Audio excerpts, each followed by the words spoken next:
Welcome to the Elite FTS Table Talk Podcast with your host, Dave Tate.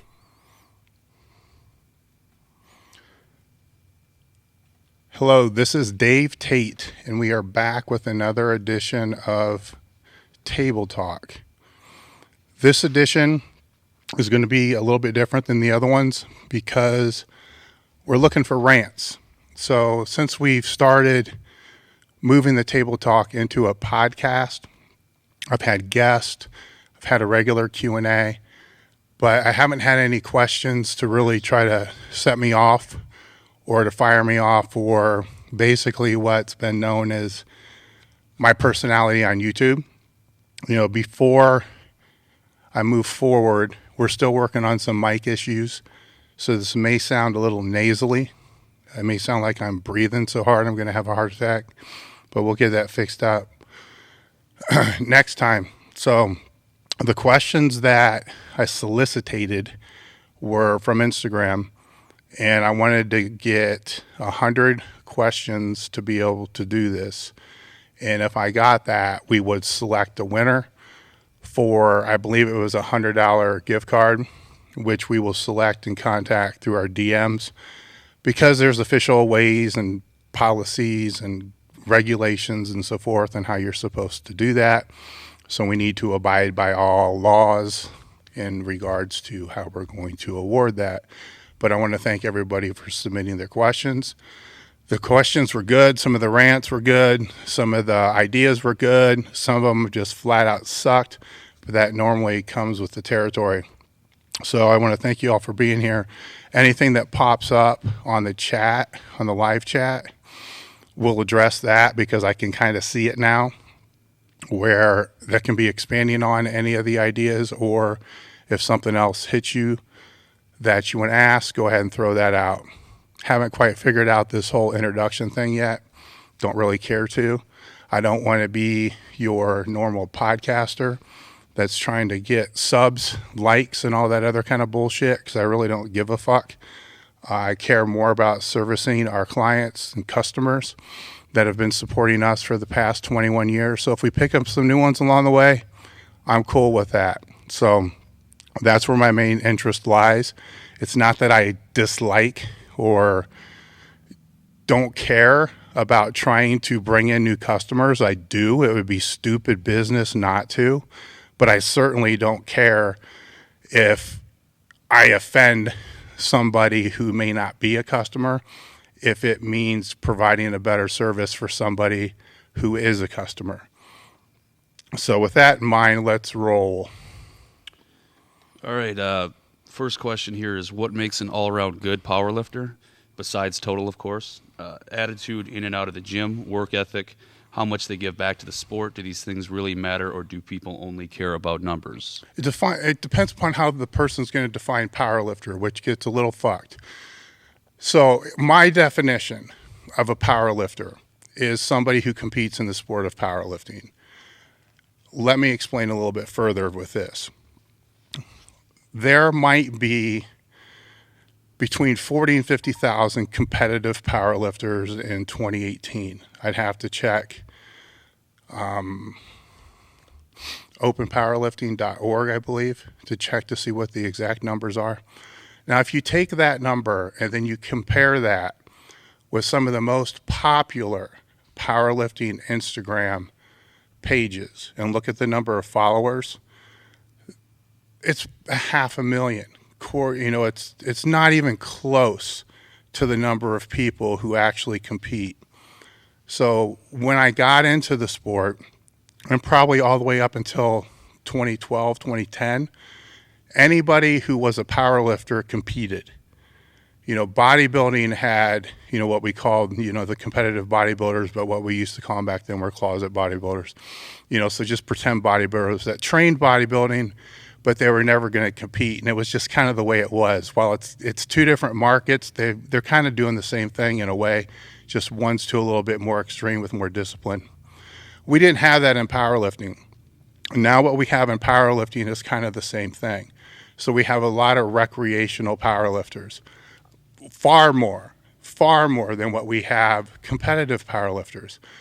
So those lifters are not going to be placing powerlifting as their number one, number two, number three, or probably even number four priority.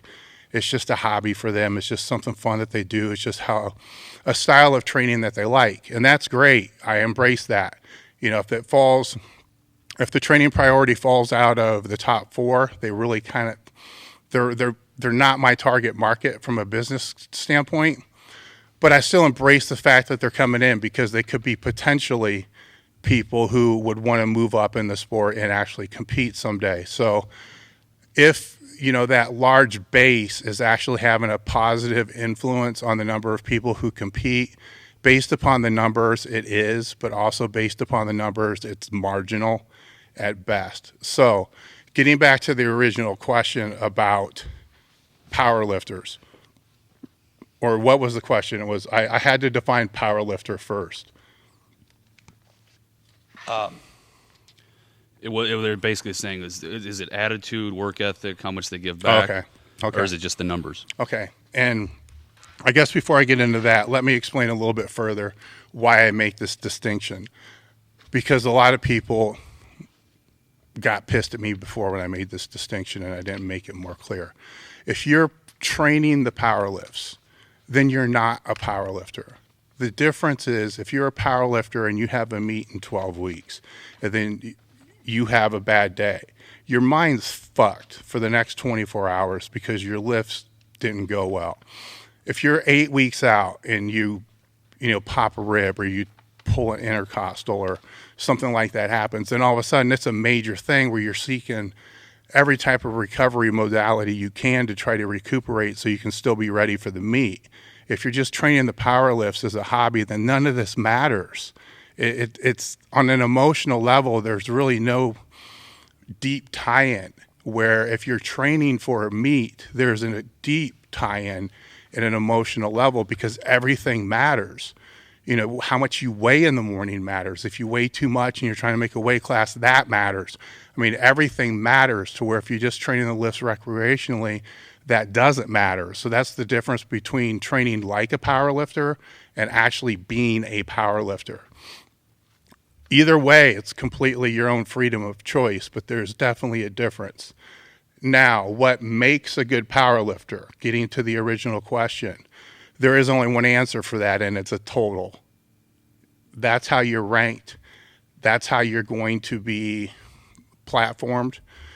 I mean, some people could say formula, but to me, it's always about a total. It's the lifts that you put up, where you rank, where you place, what I go by ranking, because federations really, to me, are irrelevant. So I go by where you rank from that standpoint. And the total matters, because when you look at the ranking, and right now I believe Open Powerlifting, I'll give them another shout out, is the best ranking that's out there at this point in time. Nowhere on there does it say this guy's an asshole, this guy's a really good dude, this guy has a lot of followers, this guy has a lot of likes, this girl has a lot of likes, this girl has more butt shots than this girl, this guy has more, butt shots as well. Fuck, I don't know. Or, whatever it is. I mean, what they're listing are the fucking numbers. They're putting the squat, bench, the deadlift, and the total. And I like to go by the total because that's a sum of all three lifts, and nobody's going to excel at all three lifts. Everybody's going to have one weak lift. So, I can go back in time and find one of the years that I competed where my squat was ranked first. That's great. I don't know where my total was. It might have been second or third at the time, but that doesn't matter. My squat doesn't matter that it was the best squat for that year. I can sit and I can humble brag about it and have an ego about it and all that other bullshit about it. But what matters is where my total was for that year. Now, going into the next year, then the next year, then over a period of time, what matters is where do you rank overall, throughout the whole history of powerlifting. So that 5 or 6 or 7 years that I ranked in the top 10 or wherever, I'd have to go look to be able to know. At this point, that's all irrelevant because so many people have passed me by. It's pushed me down the list so far that, the sport's advanced. It's moved on. I did my time, had my fun, and did the best that I could do. But it's all based upon total. Now, I can sit there and manipulate the numbers and say, well, what if I would have competed as a master instead of open, or what if I would have done this instead of this, or fuck all that. It's just open total. That's how I go with it. Do the other qualities matter? How personable are you? Are you somebody that likes to give back? Are you somebody that wants to help the sport grow? Are you somebody that wants to be a good influence on the sport? Are you somebody that, wants to unite the sport? Whatever. All those things matter. They all matter as human beings. They all matter as, ambassadors to the sport, but they don't mean a fucking thing when it comes to the rank as far as a powerlifter. The numbers don't care. So that's where my philosophy is on that. So I will always look at a person, and maybe I learned this from Louis. I'm always going to look at a person two different ways. I can respect a person greatly for their numbers, and always will, but dislike them greatly as a person for how they act and the way that they carry themselves. And vice versa. I can think somebody's weak as fuck based upon their numbers, but really, really like them because they're a great person and they're a great ambassador for the sport.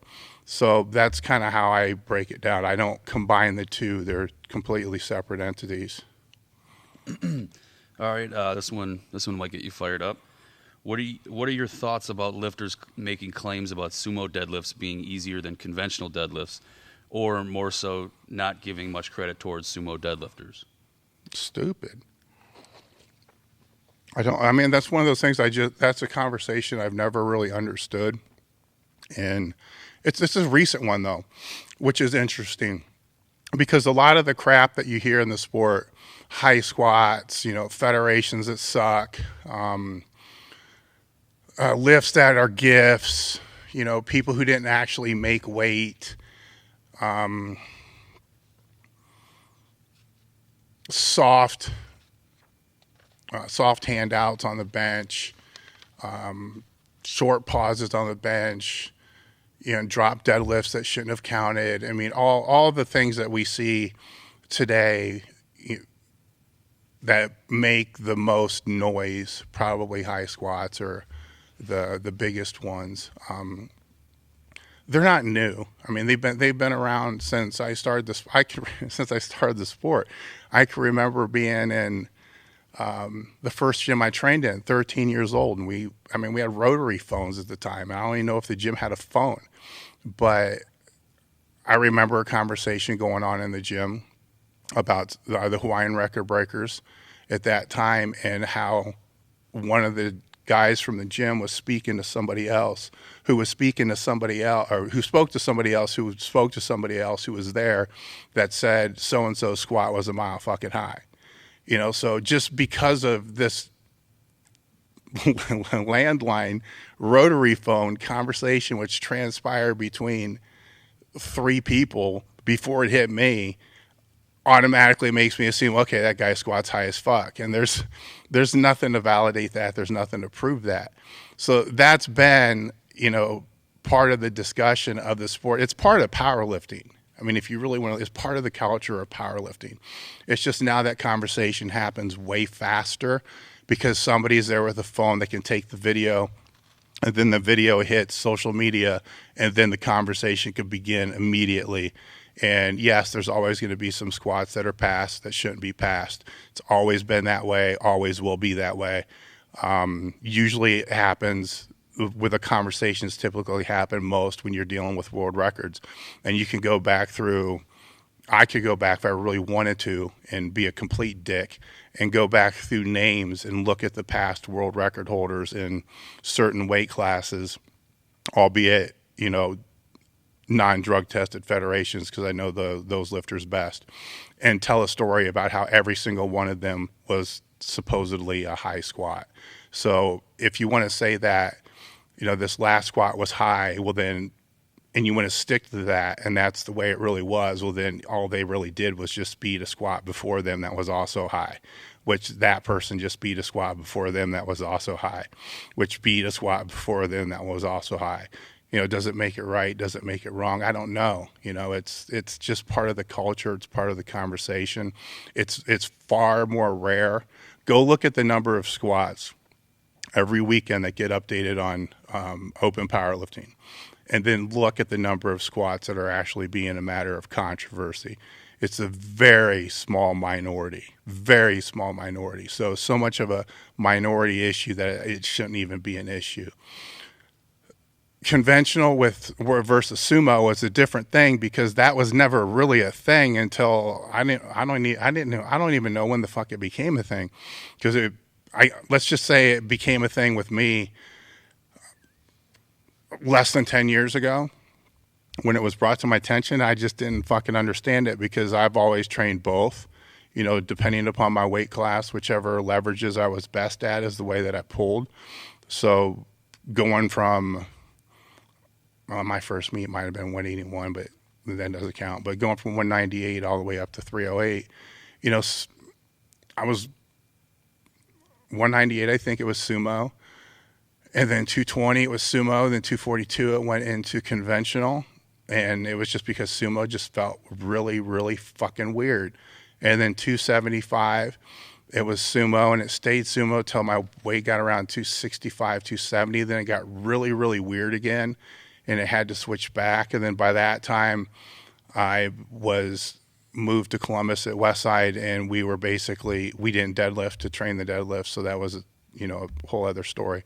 But we were able, at least I was able, and many of us were able to sumo and conventional basically about the same thing. So my goal was to always try to keep them as close as I could, just based upon my own strengths and weaknesses.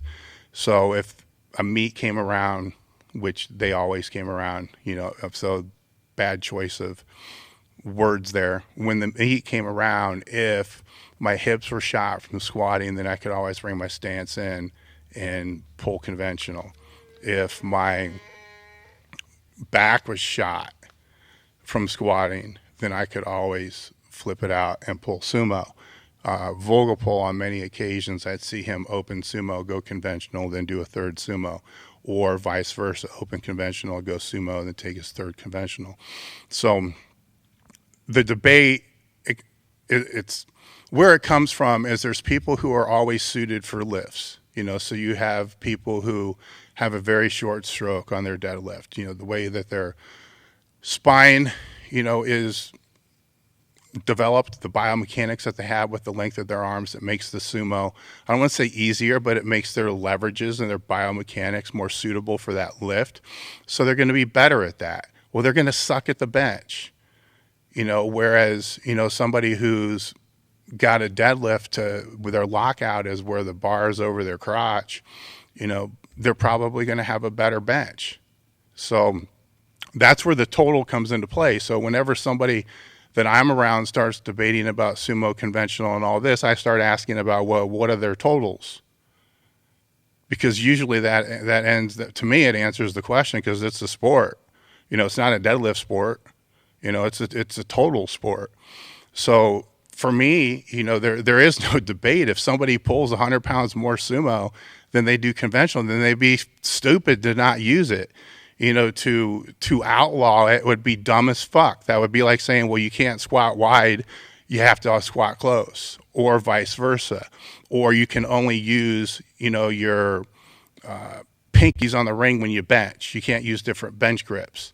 Or you can't, you just can't do that. It's just the way it is. So to me, it's a debate that's really not worth having. I think people just debate that when there's no high squats to talk about. Probably true. How many times have you bombed out? Too many, but not enough. Would you be writing essays? Somebody's asking you to rant on people writing essays after they bomb out on Instagram. My powerlifting, I'd say probably 60 to 70% of my powerlifting history is on open powerlifting, and there are a lot of DQs. I mean, I bombed out for a lot of different reasons. So fuck it, I'll go with it. I'll tell some of them, because some of them are funny as fuck. Well, you can tell them. Yeah. And I don't mean to cut you off, but they were basically wanting you to make fun of the people writing essays. Oh, well, who cares? I mean, I don't pay attention. A lot of these things, and I will admit this, a lot of the rants that people had in there, I really can't relate to because I don't follow a whole lot of people on social media, or especially Instagram. I did at one point in time.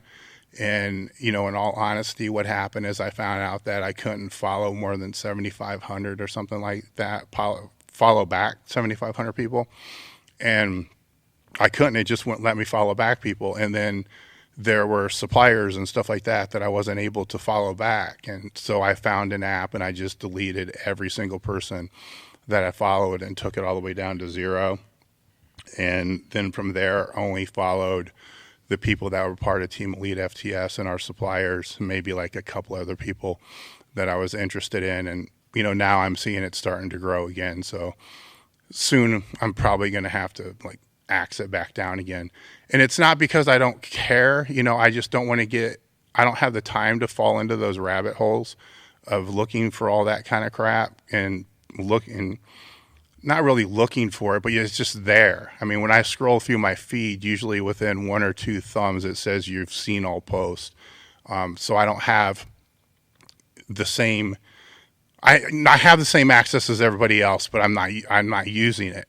And the biggest reason for that is 25 hours a week I'm spending doing the AMA that I do on Friday and just answering DMs. So I spend at least 2 hours a day just answering people's DMs as far as their questions go. I don't want to put myself in a situation where I'm falling down this rabbit hole and I'm only going to give 25 hours a week to Instagram, which is a lot. I get that. But these are customers and these are people I care about. They're people who have questions that nobody else is willing to fucking answer. So I will help them. It's our Q&A that we used to have on Elite FTS is no longer there. So this has replaced that as far as, my workflow and job flow and responsibility and so forth. But I can't let it get more time than that. If I start following and reading all this other stuff, all I'm doing is a disservice to the people who have questions that are waiting to be answered because I'm spending my time looking at irrelevant, stupid shit when I could be answering somebody's question, which is going to help them. So a lot of the things that they're talking about, I do remember seeing, and I don't quite know why people would post it. If I really I bombed out a lot, so...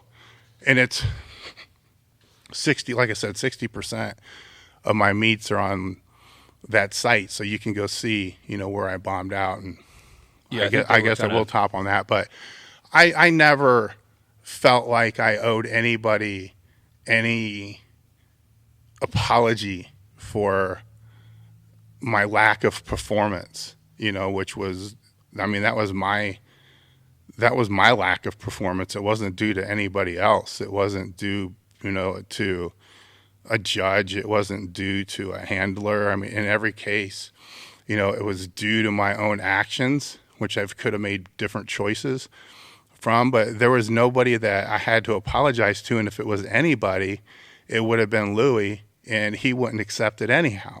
And he was my ride, to the meets and back from the meets most of the time. And it wasn't about apologizing for fucking this up or fucking that up. It was, why did this fuck up and how are we going to go about fixing it? What do you need to do to fix it? And so forth. So I don't really see a need for it. I do see that, people should post the results if they're doing a meet, especially if they said that they're going to do one. Because there are people, there are family, there are friends, there's people that care. There's people that I follow, former team members of Elite FTS, people that I've known throughout the sport that I still don't really communicate with, but I follow their lifting. There's a lot of people that I follow their lifting because I'm still kind of a fan of the sport, and you want to see how they did. So if they did good, did bad, I don't care. I just want to see, did you break your PRs? Did you hit your lifts? Or, fuck, if you bombed out, you bombed out, bad day, post it up, done. The last thing I'd want to do is fucking sit there and, talk about a bad day. Now, in hindsight, with our athletes, with their training logs, if they have a bad day, we want them to try to explain what they learned from that, so other lifters can have a takeaway from that. So from that standpoint, I can see it being a good thing. I will save the reasons why I bombed out of a lot of meets for, a different table talk. But one of the better ones was I bombed out one time because I had a bad habit before coming to West Side of whacking my head on the bar when I squatted. And usually, in all cases, it would bleed. And I was warned about it at USPF meet, and then I quit lifting in the USPF. We went to the APF because that's where Louis competed. And then it really wasn't a problem. And then one of the meets that I went to, it may have even been a third attempt because I already had a couple squats that are already in the books or already there, and bashed my head on the third one and came up, and it just blew all over the head judge. And depends how you want to look at it. To me, it was kind of a fucking cool thing. But back then we didn't know that, blood would carry all these diseases and fuck people up and all this other shit. But I got DQ'd. I got kicked out of the meet for doing that. And I mean, there's no shit in the rule book about it. Louis is throwing his shit fit. And but that's one of the, a lot of the DQs that you see in there, that's not because of squat depth. There's a couple, or it's not because of, bombing out on the bench because you couldn't touch, or bombing out on the bench because you couldn't lock out, or, half of them are stupid shit like this, or there was another time where I got so pissed off, I flipped over a table and got DQ'd on the deadlift. And this is after the fucking, whatever. We'll go into that at a different time, but I've matured a lot since then. Well, that's good. This one's going to get you going, too. It said, rant about athletes and powerlifters that always talk about how they are grinding. Okay, Beast mode. This one was interesting because I'm on a mailing list, and I had a paper sent to me this morning which talked a little bit about grit. And I had this question in mind as I was reading through this. And whenever the book Grit came out, I just kind of scanned it. I didn't really read it. But the book is by Anna Duckworth, I believe. And she said in this paper, it was quoted that there's two components of grit. One of them is consistency of interest. So if we're talking powerlifting, what does consistency of interest mean? How would I define that as being a top-level powerlifter? Well, to be a top-level powerlifter is probably going to take somebody between 5 and 10 years. So you need to be interested in it for a long-ass period of time. Now, 5 or 10 years may be a long period of time for some people. It's a short period of time for others. I've been around the sport, I believe, for 38 years. So 5 years is nothing. 5 years is not even getting started. So 5 years, and for me, wouldn't even register as far as interest. It's kids growing up are interested in Blue's Clues for 2 years before they move on to Dora the Explorer or whatever's the next cartoon. They're stuck on something for, their interest is there for a year, maybe two. That's probably the average interest that a powerlifter is putting into it now with the attrition rate the way it is. So I'd say 80% of all the powerlifters are competing for 2 years or less, which means they have the same consistency of interest as a kid watching Blue's Clues or Dora the Explorer. So as far as defining grit, I would say in most cases that's probably lacking for these people who are hashtagging grit. The second component is the perseverance of effort. Again, let's talk about what it means to have perseverance, and what the duration of that is entailed from a sporting standpoint. So you have the degree of effort that you're willing to give to something. Most people in the sport, the majority, again, because there is a very high attrition rate, the majority of the people in the sport are laser tag lifters. That I call them laser tag lifters because they do one meet and they're out. How they don't even train for the meets anymore. They just kind of train and then do the meet, and then they'll never do another one again. All right, so their degree of effort or persistence or perseverance of effort is really, really low. So I wouldn't say that really constitutes grit. So again, we're going to fall back on how long the person's been willing to put forth the effort above and beyond what a recreational powerlifter would give. Keep in mind, the recreational powerlifters today are they're serious about what they're doing. When I first started this, I wasn't knocking them in any way. They're serious about what they're doing. They're fucking showing up. They're showing up. They're getting stronger. They just are not interested in the competitive aspect. But in a lot of ways, their effort is far exceeding a lot of the people who are competing from that standpoint, especially the people who are competing. They're only in the sport for a couple of years. And then you have the recreational lifters who are training like a power lifter for 4, 5, 6, maybe more years. So they have that, time and scale of effort for 4 or 5 times as long. So again, the people that are hashtagging the grit, is it really? So I think that, if they did some time and looked up, I'm not saying that this is the Webster's or Google or however you want to define it, definition of grit. I'm just saying this is probably the best way that I've seen grit being defined, because it entails interest and effort, which are two things that matter. And not only that, but both of those qualities over a period of time, which is essential, to the success. So, and when that becomes over a period of time that involves a lot of discomfort and a lot of training when you don't want to train, that's where that can come in, and people can say, yeah, it's grit. People, if somebody who's been training for powerlifting for 10 years, starts telling me that, fuck, the last 2 weeks, there hasn't been one day that I've actually wanted to come into the gym. I don't want to be here, but yet they've been here every single time. That kind of falls within the definition of, yeah, grit. But you know what? This person or that person would never hashtag grit. Unless it was time for breakfast. Yeah. All right, this guy said, take a massive rant about powerlifting. Kind of a weird way to word that, but.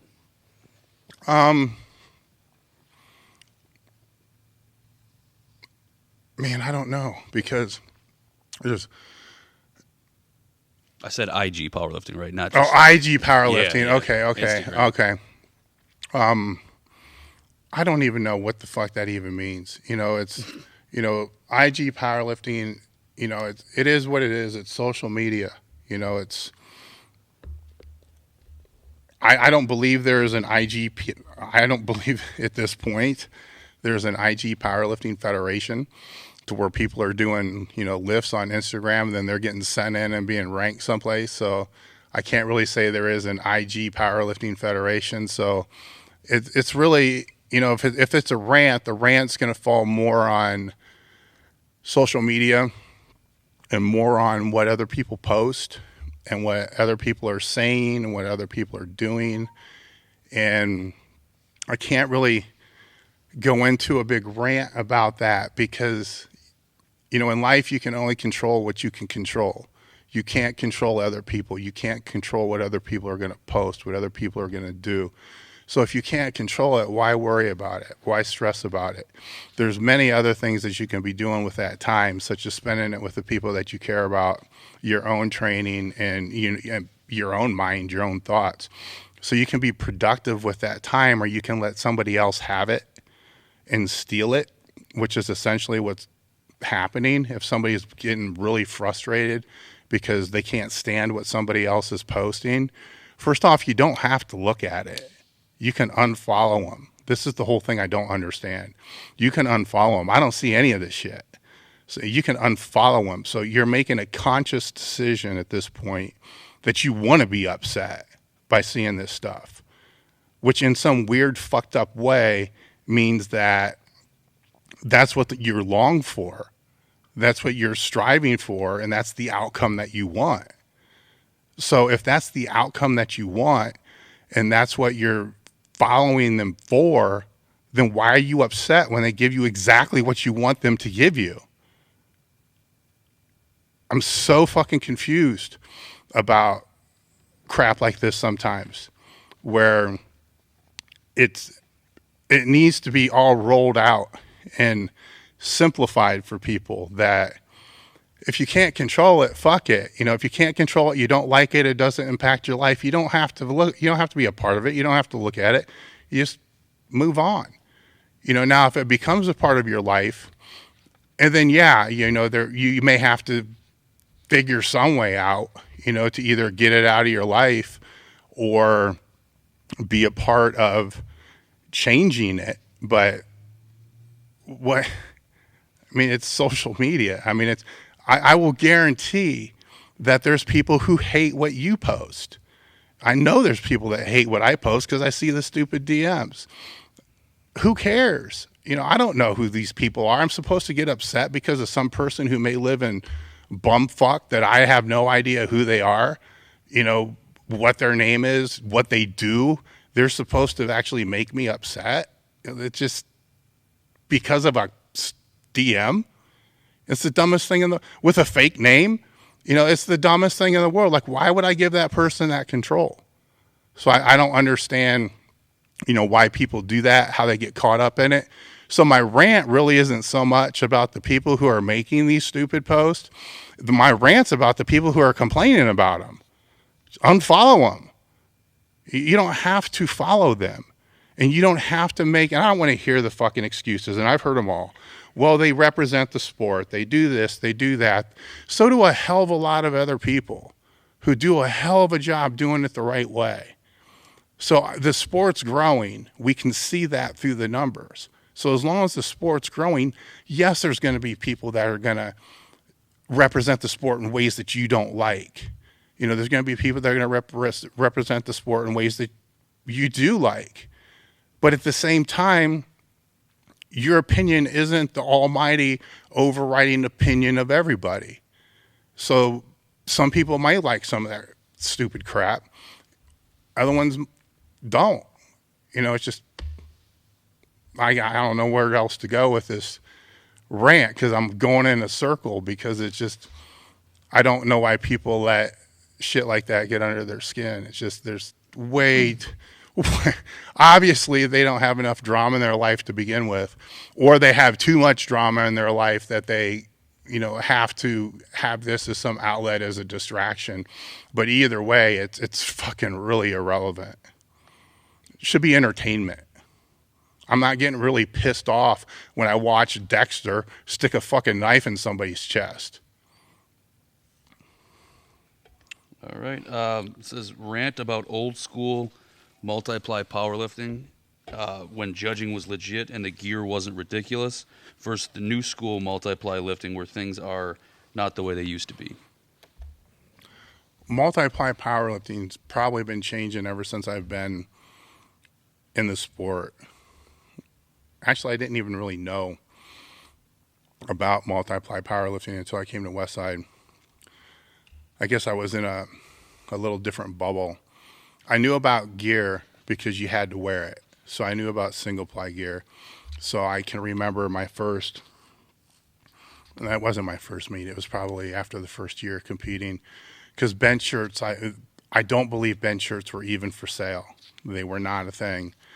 And you know, I had to work, I was in high school, so I had to work a dishwashing job just to pay for meats and powerlifting gear and stupid shit like that. But the squat suit was pretty much right from the get-go. It's like, okay, here's this. It's going to cost. It was not much. It's $30, $20. It might have even been $25 for a Bridges squat suit or a Enzer squat suit. I think my first one was a Bridges squat suit. And then you just use that same thing for the deadlift. And then the knee wraps were hand-me-downs, which seems to be still the case today. And then bench shirt came a little later. And I remember I ordered my first one. It was a France polyester because I didn't know any other material even existed. And maybe it didn't at the time. And I sent in my measurements, man. And I remember the lady telling me, "Are you sure?" Because I was sending in all my shit pumped up.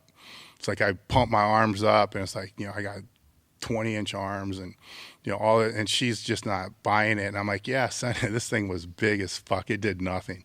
And it was a pullover shirt, not the open back stuff like you see now.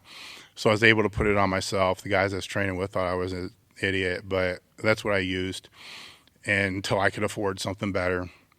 And then it just got, tighter, where it was just the single ply stuff.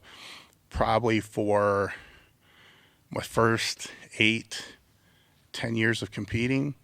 And then when I came to Westside, and we didn't train in gear, so it was just briefs for dynamic squat day. So there was never a need to bring anything in the gym outside of your wrist wraps, which were just a pair of knee wraps cut in half, and a belt. So you just tied the wrist wraps around your belt, and that's kind of what you just left in the gym. The first dynamic day, it wasn't the first one, but after a while, Louis was like, "Well, where are your briefs? Where are your briefs?" And I'm like, "What the fuck are you talking about? Where are my briefs?" So I pull out these Enzor bikini briefs, and they were like underwear. They weren't like the briefs that you see now. They may still sell them, groove brief. I don't even know what they call them. And he says, "Those aren't fucking briefs." And I'm like, "Well, it's what I wear under my suit." And it's like, "Take your suit and cut the fucking cut the straps off." So I took the single ply Enzor that I had and cut the straps off, and that's what I used as briefs. And then I found out you have to call France. You need to tell them that you want a double ply, suit and a single ply brief, and then you want the single ply brief to be able to train in the suit and so forth. So that's kind of where it all started for me. At that point, I'm like, "What the fuck? You mean I can have 2 plies on a suit?" And I was all for it. I'm like, "This is fucking awesome. Is this like 2 suits?" Because if it's like 2 suits, I'm all for this shit.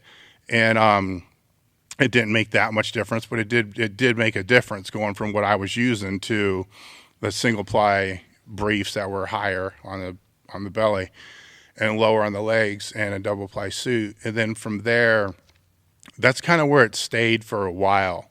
And then the canvas came. Well, then the bench shirts, I think, is what started. The open back bench shirt started. Then it went into, I think, denim bench shirt started. And I got moved into a France denim. And to this day, it was probably still the best bench shirt that I ever used. It was just a single ply France denim, and it had great pop. The groove was good. It wasn't too fucking complicated. I remember the first day I really dialed it in. I had Joe McCoy on one side, Kenny Patterson on the other side, and they were just, when I went up, they just said, "Just do exactly what we tell you to do." And I just listened and did what they did and hammered a 585 third bench. It's could have benched 6 with no problem. And then shortly after, I got injured, but that was like the dream bench shirt. After that, it's like, fuck, I got to get back to that. Then things started to get thick. It's like, here's a double ply Enzor, here's a triple ply Enzor, here's the Enzor with a dog collar sewn in or into the chest plate. And I could never get any of that shit to work. I had dozens of bench shirts, and it was just, I couldn't get it to work. And I don't know if it was because at the time I had, a pec repair, so I had a big gap in one pec, which was going to make it fit differently. Arms were a different size. I could make tons of excuses, but I tried every shirt possible. I tried every groove possible. I tried everything I could possibly do. And when I first came to Westside, I was outside of Matt and Dimmel. I had the biggest bench there. Within a year, I had one of the worst benches there. And it was everybody else's benches were going up, not just in shirts, but also raw. So the shirts were actually having an impact on the raw benching as well, because we were still doing, close grip with chain. We were still doing floor presses. We were still doing a lot of movements that were damn close to full range movements, close grip inclines. All the training was still raw. So all the raw work was going through the roof. We only put the gear on when we went to the meets. And then with the squat suits, I believe I was the first one at Westside to get a France canvas. And I was, maybe still am, a very explosive squatter. I'm not that strong, but I'm really explosive. So I was always way better on a box than I was off a box. So I was not that person that got that average 15, 20 pound carryover when they went from a box to a free squat, which a lot of the lifters did, actually more so because of the suit. But just comparing the brief squat on the box to a brief squat off the box, it was always 15% or more higher. That was not me. It was like the same, you know. But what happened when I went into the canvas is I got ridiculed like you can't believe for having they called it the diaper suit, because I was the only one there. I'm like, fuck it, what do I got to lose? You know, and it was not fit right, and it was big and all this other kind of crap. And I put it on, and it substantially helped my squat. It probably took my squat up 50 pounds, you know, right away. And there are some other factors that kind of played into that. You know, I may have been able to squat that weight without that suit, just based upon how the training was going beforehand and having a bad meet that I was DQ'd on because of a stupid reason. So it could have happened there. We did start implementing chains at the same time.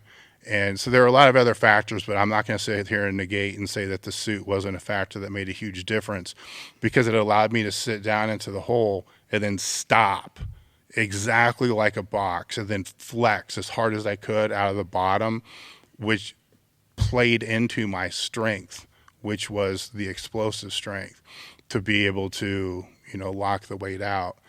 After that meet, I saw Ernie at the Nationals, and then he helped me a little bit as far as the tailoring of the gear. The one component people miss with multiply, and I think they even miss it today, is the gear has to be customized to you. You know, it's not just buying the gear, putting the gear on, and you're going to get this carryover. If you expect that, then you're either extremely fortunate or just extremely fortunate, because there's no other way about it. You know, it has to, the best way to order any multiply gear, and this is true back then and it's still true today, is you order off the shelf, and then once you get it, you find somebody that knows gear and you have them tell you what needs to be taken in where, so they can fit that to your structure and to how you bench and what your style is. And that's how you're going to get the greatest carryover. That's what took 20 years to be able to come to full development. So the gear didn't really change a whole lot over the last 10 years. Canvas was canvas. The gangster bench shirts were still the gangster bench shirts. What changed was the lifters started to realize they have to have it taken in here. They have to have it let out here. They have to have more of a wing behind their tricep with the bench shirt when they bench. They have to, you know, either fold the neckline down of the bench shirt or, you know, pull it up, or they got to cut the back out, or the legs of the suit need to be a little bit higher.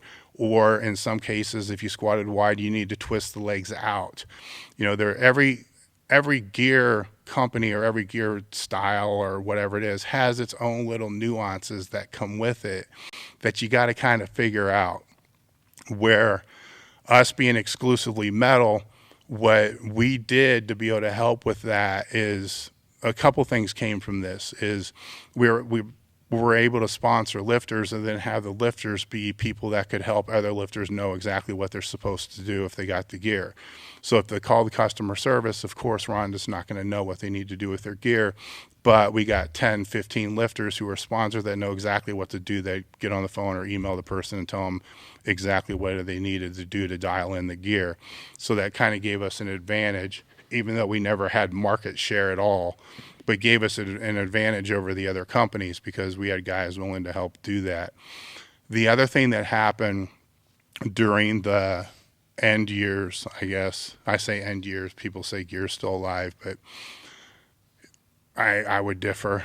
I'll explain that too. But during the later years, more and more sponsorships started to happen, and it wasn't because we're selling a lot of gear. I mean, I'm not making the gear, so I'm a retailer, so I'm making less on gear than my competitors who are actually making it. So for me to sponsor somebody costs a hell of a lot of money because the shit wasn't cheap. You know, a squat suit was $400, and bench shirts were about the same, and deadlift suits were $250 or so. So you're out $2,000 just to get somebody their gear and backup before you get into all the other parts of the sponsorship. So, but what it did is when somebody was sponsored by a company, they were then forced to stay in that company's gear.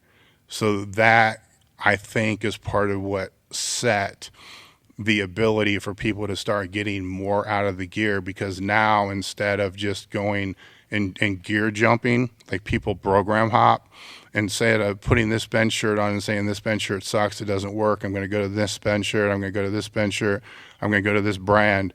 Now they're stuck with one brand, and they got to figure out how to make that brand work. So they're talking to the other lifters that wear that brand. They're seeing what they need to do. They're seeing, you know, how they need to tailor it, how they have to have things taken in. And then all of a sudden, boom, their benches start going up because they're forced to stay in the same shit, which means they're going to learn it at a faster rate and not have to stay in it all year round and beat the hell out of themselves being in their gear too much, which is one of the negatives of the multiply. Is people that stay in it too much end up beating the absolute shit out of themselves, and they never get strong. You know, the hardest thing about the gear is figuring out how to train with it, because you still have to get strong raw. So that's kind of the evolution of gear in a really probably too long way, which most people don't give a shit about, because there might only be 400 people who have lifted multiply so far this year. So it's really irrelevant, but I think there needs to be education on it, because a lot of people who don't use gear or have never used gear have no fucking idea how hard this shit is to be able to use. You know, you think it provides all the stability at the top, where it's actually harder to stabilize at the top.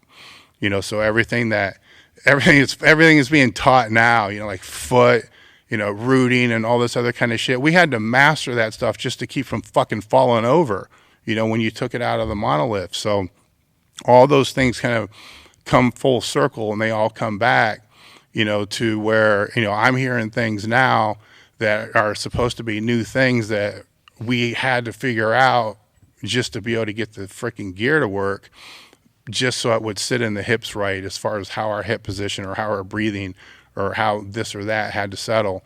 And then the other big difference with the gear from the training standpoint is there's more spinal compression. So if, let's say you're strong enough to squat 600 raw and you're going to squat 750 with a suit or 800 with the suit, yes, your muscles have to be strong enough to be able to support and do that. But the spinal compression is still going to be a difference between 600 and 800 pounds. So you need to be able to recover from that. Same thing with a bench press when you're holding the bench. You know, that's, you know, spinal compression, you know, on the upper back, you know, and neck,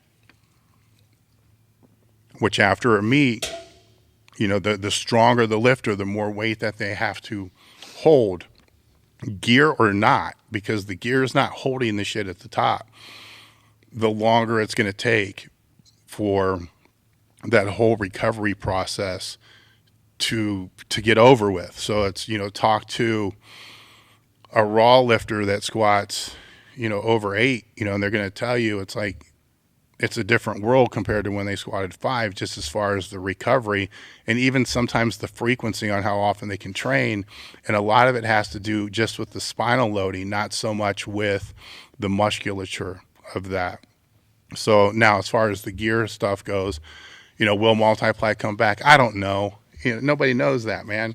That's all based upon the lifters. It's a lifter's game. I've explained this dozens of times. It's a lifter's game. So if the lifters want it to come back, then they're going to enter the meets to where it's going to come back. If they don't want it to come back, then they're not going to lift in the meets where they don't want it to come back.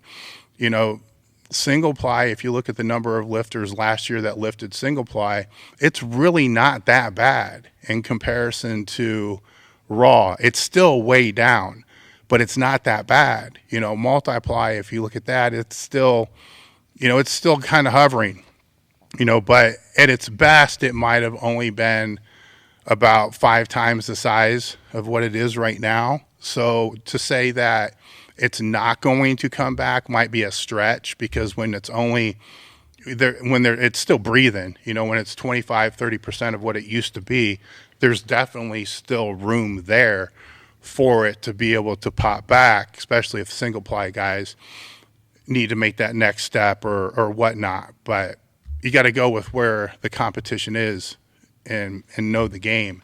You can't just sit and act like you know the stats when you really don't, especially when they're there and they're easy to find. Okay. How do you feel about these world record squats being higher than giraffe pussy? I kind of already commented on that. You did touch on it. Yeah, I mean it's not a new thing, guys. It's been a part of the culture of the sport since the dawn of the sport. And if I want to be, I've been certified. Well, I don't know what they call fucking being judged. Certified to judge. When you take the stupid test and you sit for the hours or whatever it was, I've had it for the USPF many 20 years, decades ago. I've had it for the APF. I had it for the IPA. And APF, IPA. So 3. And I mean, the rule books are. I've never had it for the USAPL because I've never had any desire to have anything to do with the USAPL, and that's for different reasons. But so I haven't had that, so I can't sit there and say I know their rule book inside and out, because I don't. I've never had it for the USPA because it wasn't around when I competed. But the rule books are basically the same, across. So it's not like this federation. It may judge differently than what this federation does, but it's not because it's outlined differently in the rule book, unless something's changed that I don't know about. What I do know about is almost every world record that I've ever heard has been high as fuck, not stable. The knees weren't locked. They never got the squat command. There's always something. And if it is good, it's, well, then they used a monolift and they didn't walk it out. There's always some fucking thing. So sometimes it's, say, a valid, that it is high as fuck, and other times it's petty. But either way, it's over. The call's been made. The lift went in the books. More than likely, the lift probably beat somebody else's lift that was controversial to begin with. I can go through, if I want to be a real dick, and use the judging standards of the federations that I was qualified, to be a ref in. I'm not sure what it's really called, and go through even the IPF world records. And if I'm sitting in the right place at the right angle, can sit there and tell you this is bullshit, this is bullshit, this is bullshit, and find reasons to turn down many of the world records.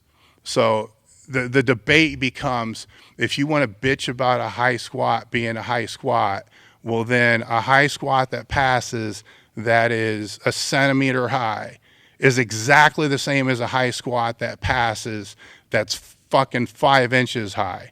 Because in both cases, the judge doesn't know what the fuck they're doing. So they passed a squat that they knew shouldn't have passed. So there is the argument, if there is a doubt, it should go to the lifter. I understand that.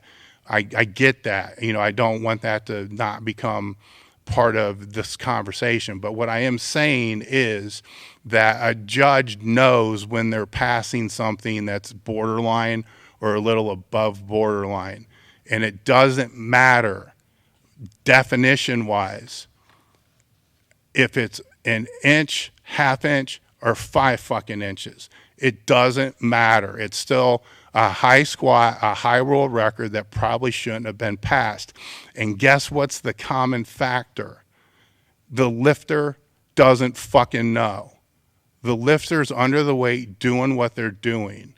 So I can listen to all the arguments about, Well, integrity of the sport, the lifter should know, to go down lower, If the lifter is being called up, the lifter is being called up.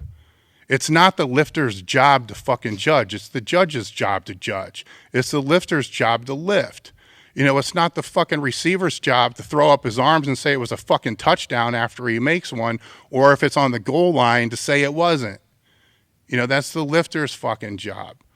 So if you're going to criticize fairly. Or just if it's such a high record, go ahead and break it.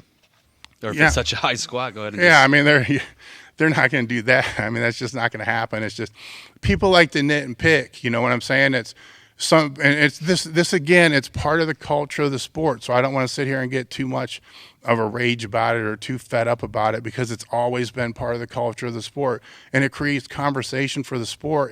Actually, conversation for a sport that's got no other reason to have conversation. So I can make an argument that it's a good thing, because at least it starts conversation that brings people around and starts threads that may have 200-300 comments on it, which is bringing attention to the sport. Good or bad, it's bringing attention to the sport. So that has its positive value all in itself from that standpoint. But most of the time what it is, it's kind of nobody's ever going to call somebody high in their own federation. So if they compete in the federation, all the shit that's high there, well, that was good. And that's another thing that's been part of the culture forever. So like I said, it is what it is. It doesn't make any difference to me, personally, because I don't know these people. Now, I will say this, the lifters that end up on the defending end of this would do the sport and themselves a better service to just not fucking say anything. I don't see what point is going to be made if 100 people think that your squat was 10 inches high or 2 inches high or an inch high. I just don't see what the point is for you to try to convince them otherwise, because you're not going to do it. You can pull out screenshots, you can pull out secondary videos, you can pull out videos from a different angle that show you're clearly there. They're not going to change their mind. So all you're doing is you're allowing them to have time in your head. So they win, you lose. Bottom line. All right. This one just says, dudes that are constantly taking shirtless selfies in the mirror, then rolling up their shorts every time they post a freaking squat video. Well, I think the short thing started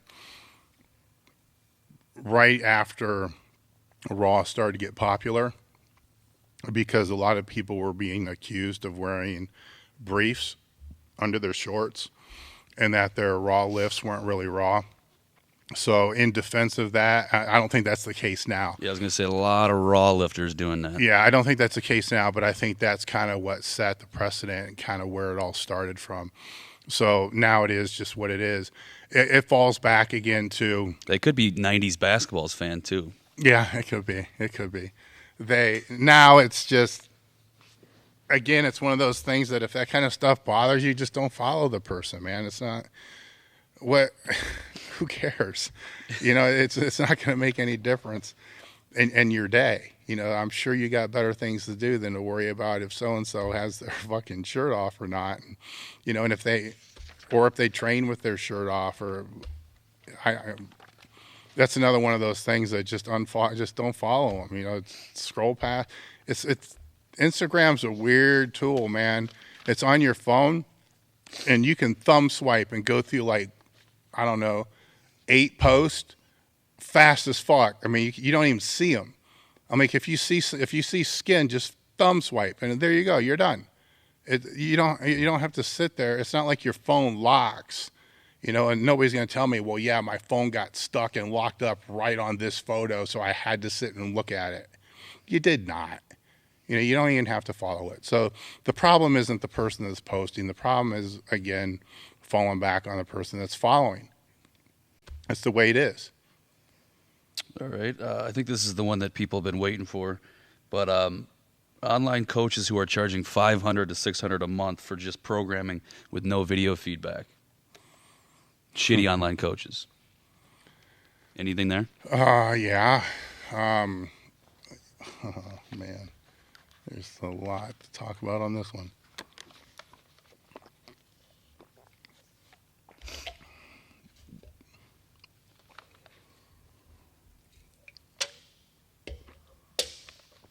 Okay, where to start? First off, and I'm going to be speaking not to the coaches, because they're going to do what they're going to do.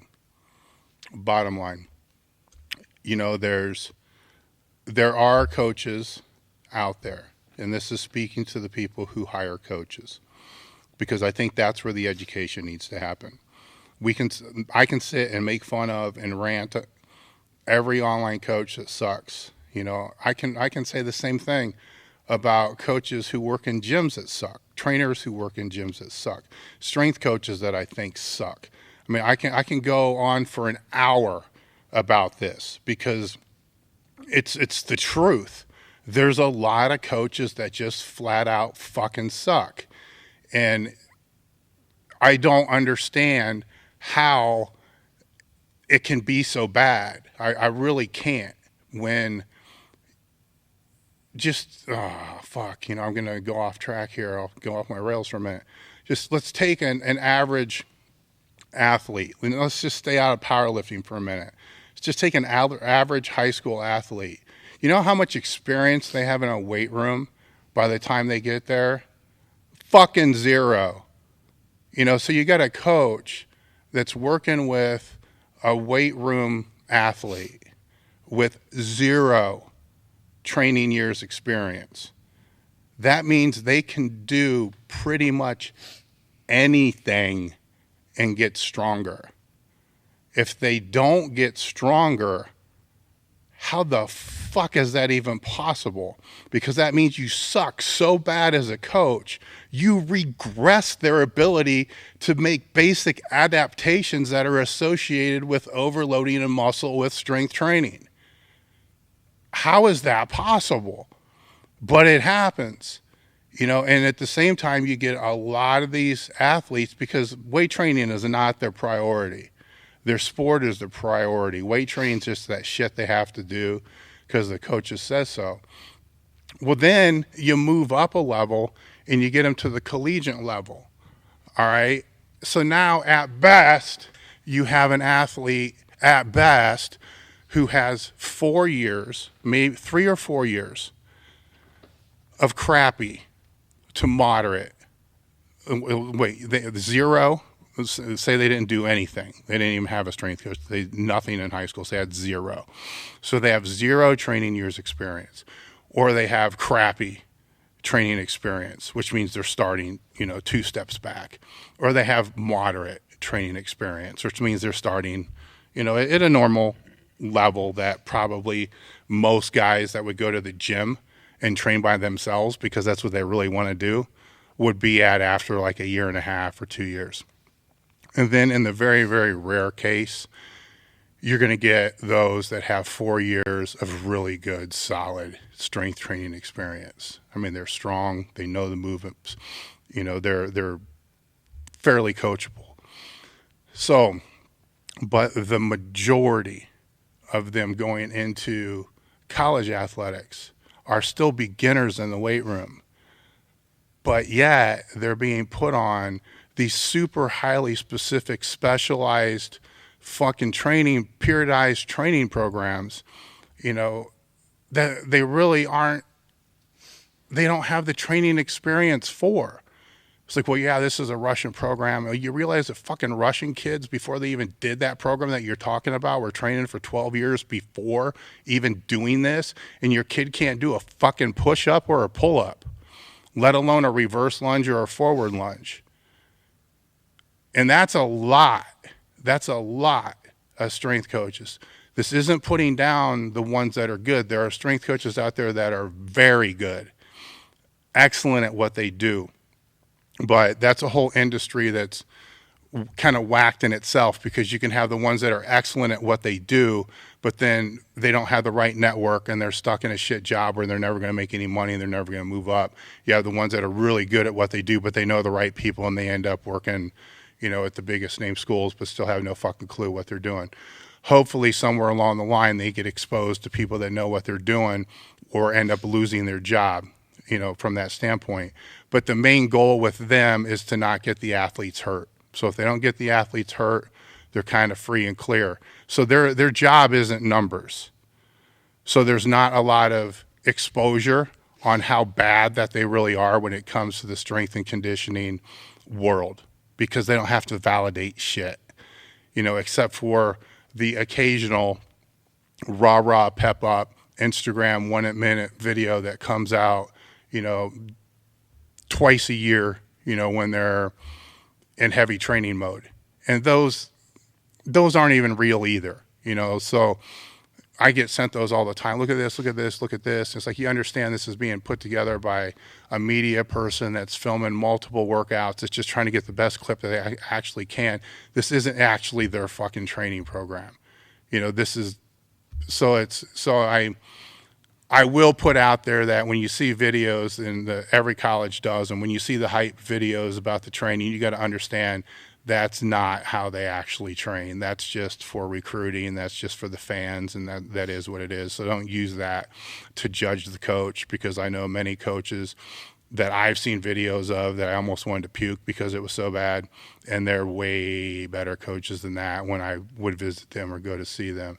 Now, with that in mind, I'm going to segue, because what this leads to is these guys all know basic training, all right? If they're working in a school, they have their CSCS. Most of them have a degree in the field. Most of them have an education. They've been around the weight room. They know what they're doing. And I'm sitting here saying that they all suck, and they're working with these athletes in person. So they get to see what these kids look like when they walk in the door. They get to use nonverbal feedback to be able to determine, is this kid ready? Is he not ready? Can he go today? Can he not go today? He knows what the kid's lifestyle is like. He knows what they're eating. He knows almost everything there is to know. I mean, the higher the school, the more popular the school, the higher ranked the school, the more the coach knows an immense amount. In many schools, they know how many steps this kid took the day beforehand. With some of they may know if they got laid the night before just based upon a heart rate monitor. So they know everything there is to know, and they have all these feedback devices to be able to auto-regulate to help with their training program, to be able to keep these kids from getting injured and to move forward and to get stronger. These are all valuable tools. These are tools that people that have been in the trade working with powerlifters and small gyms, across the country, around the world for 10, 20 years. We learn just by watching how people walk through the door, how they walk around the weight room, how they carry themselves, how their facial expressions, what their warm-ups look like, how they put their shoes on, what their demeanor is. All this stuff plays into, everything that's going to happen within that training program, even if it's already written out beforehand. If it's written out beforehand, and I have a few that I'll write programs for, there's probably 4 or 5 changes that are going to happen before the end of the day just based upon what I see. And that's not me following them around with the clipboard paying attention. That's just looking up in basic observation or having somebody, hey, say this, or they'll ask a certain question and so forth. All of that is vital because nonverbal communication makes up the majority of communication.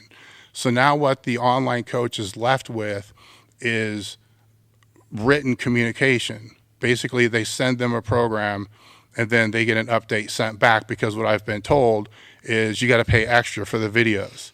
So I'm sure a lot of people don't pay to even have the videos analyzed, which is fucked up to begin with, because how can you actually write a program if you don't know the technique of the lifter?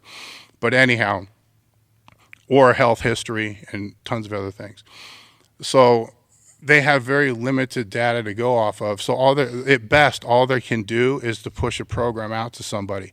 So they are not online coaching. There's no coaching involved at all. They are not online training.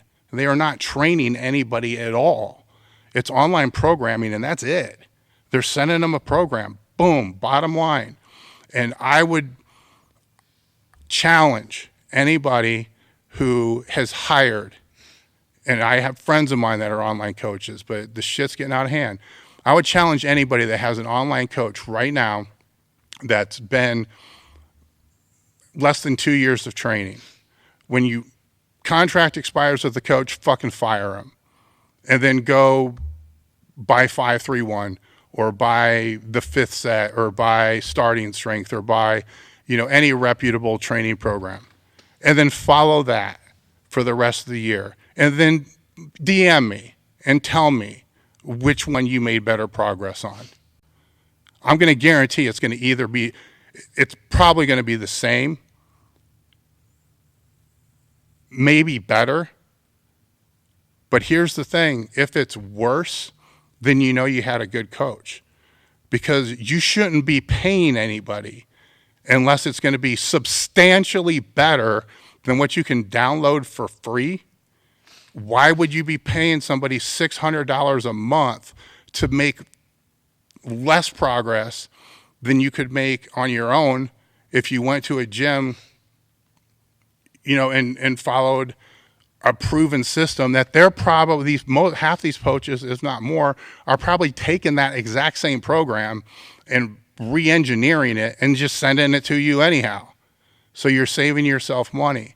So how do you know if you're being fucked or if you're not being fucked? The first way is, were you sent a health history? If you weren't sent any type of health history, you're being fucked. Because I can't legally give anybody medical advice. I can't legally give anybody any type of physical therapy to be able to fix an injury.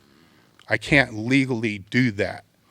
All right. I can't move forward on training somebody if I don't know what their joint health is, what their injury history is, fucking what their medications are. If they're doing cardio, are they on beta blockers?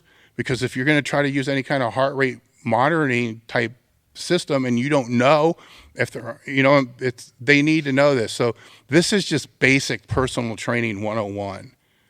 So no health history, don't have a fucking idea what they're doing. They're just winging it. I'm not saying they can't help you, but they're like a consultant, a buddy helping you out with training that you're paying. So that's the first thing. The second thing would be, what is their attrition rate? Ask them for referrals. If their average client stays for 12 weeks and they're out, they're probably not good. Because you make the majority of your gains and the majority of your changes in the off season, albeit bodybuilding or powerlifting. You start to get closer to the meet, it becomes more about peaking, more about dialing in the strengths, getting things to peak, strength and peak and so forth. Some, if it's conjugate, can use it to be able to bring up weak points, but most other type of training styles, the weak points are going to be brought up during the off season. So, if there is no off season, if nobody uses the person for off season, then they're either dissatisfied with what they had training for the meet, or they didn't see any value in the person at all.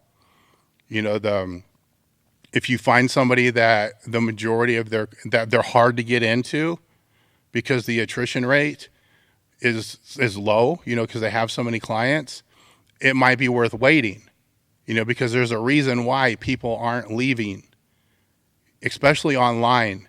When it's in-person training, the attrition rate's most definitely going to be higher because you're going to form a personal relationship, and clients don't like to break that personal relationship. They feel bad saying, hey, look, I don't want to see you anymore. So that kind of plays into that. When it's online, it's just an email saying, I think, we're done. I'm sorry, da-da-da. It's an easy blow off. So it's going to be a different, people are going to quit faster, move on to other coaches faster. They're going to program hop faster.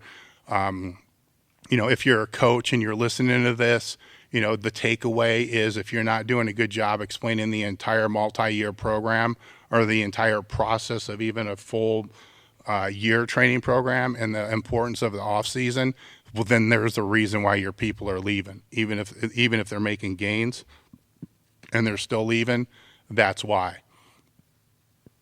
The other thing to look for outside of those is, I'm going to go back and I'm going to talk a little bit more about the referrals, because people don't do that. They just look online and they see hashtags and they follow hashtags and all this other kind of crap. Don't go off of that, man. Reach out to people, because the hashtags don't mean a damn thing.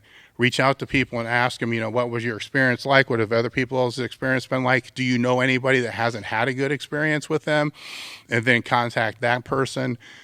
If you're going to hire somebody and they're charging, what did this guy say, $600 a month or something like that? You said $500 to $600? Like $500 to $600 a month. I mean, over a period of a year, you're talking thousands of dollars. If you would spend, if it's $6,000, you're going to spend more time researching buying a car than, you'll hire an online trainer on a whim. But if you look at the long-term investment or the cost of what this is going to be over the long term, if things work out, it's going to be the same as if you were paying, a car payment, which I'm sure you would do more research on than, hey, cool, hashtag, this person looks legit, I'm going to hire them. So you don't want to be that person as the client. I set up years ago a ranking list. It was things to look for in a coach to see how good of a coach they are. And on my Instagram, I moved it to the top of my bio. So I got a link tree in my bio. So there's a link there that if you click on it, it says how to rank your online coach. But essentially what I put on there, and I've made some modifications over the years, you want to look at their education. And I have this all ranked by a number system so you can be able to see, but I'm going to explain why each one of these are important. You want to look at their education. And the funny thing with this is a lot of these things I did ask in separate Instagram posts last year what people thought was important. And the odd thing is when I asked what level of education do you think is important for somebody to be a powerlifting coach, the majority of the answers were it didn't matter. So then I would reply back and say, so if they didn't have a high school degree, that doesn't matter. And in a lot of the cases, the answer was, yeah, it didn't matter. I strongly disagree. Because if it's a high school degree or a GED, it's going to show that they know how to finish something. So the last thing you want to do is hire somebody for a 12-week program or for a meet prep, and then have the person bail 3 weeks before the meet.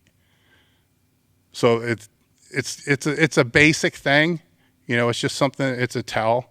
It's one tell. There's always going to be exceptions, and that would rank low. Now the highest would be, a degree in an exercise related field. It can go higher if you want to go into a PhD, master's. Everything. Each one of these things you can go too far on the scale to where it actually starts to dive backwards. It's kind of like a bell curve. To where, in my opinion, if I was to say the best level of education would probably be a bachelor's degree. Maybe it could be debated a master's. It depends upon when they paid for it and how much they had to pay for it. PhD, it starts to drop down.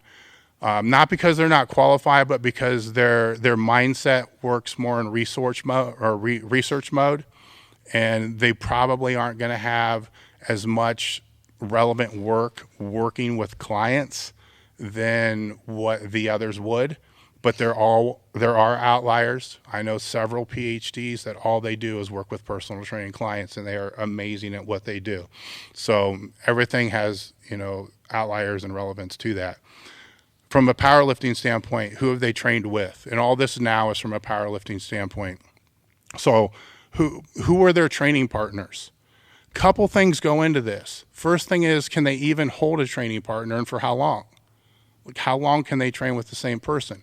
If they can't train with the same person for more than a training cycle at a time, then what makes you think they're going to be committed to you from one meet to the next?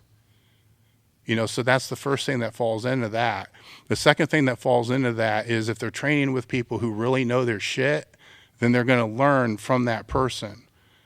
They're not only going to learn just from the dialogue that they're going to have with the person, they're going to learn from the mannerisms, and they're going to learn from watching the person.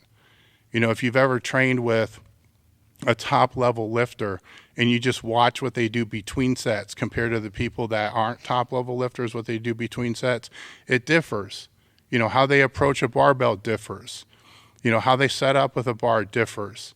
If they're not set up correctly, they back out, readjust. That's going to be different than when somebody that is a beginner. So there's a lot of habits that come along with being more advanced in the sport that are learned just by seeing. And if they've trained with people like that, then they've seen those traits, and the odds that they develop those traits themselves are also there, and they're able to see what those traits are.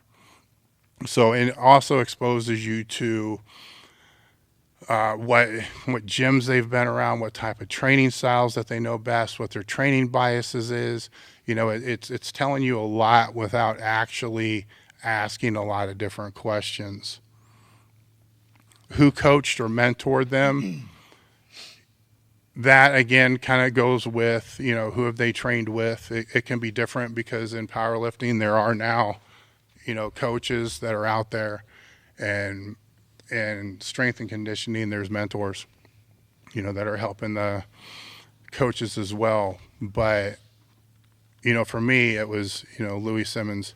And before Louis, I had, Bob Wall, George Crawford. I always tried to put myself in a position to where I had the best coaches possible in the area to be able to help me, to be able to advance forward.